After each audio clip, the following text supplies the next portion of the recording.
Here I have iPhone Air, and let me show you how to change default duration on a new event on your calendar. Let's begin.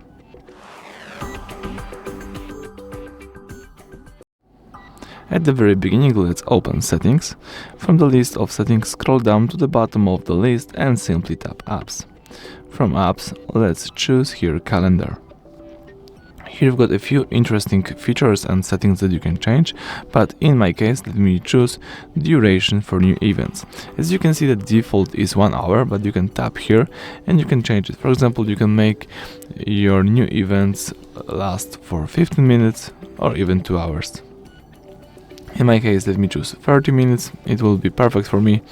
Let's go back, and that's it. This settings is changed. You can also change here some other features with your calendar.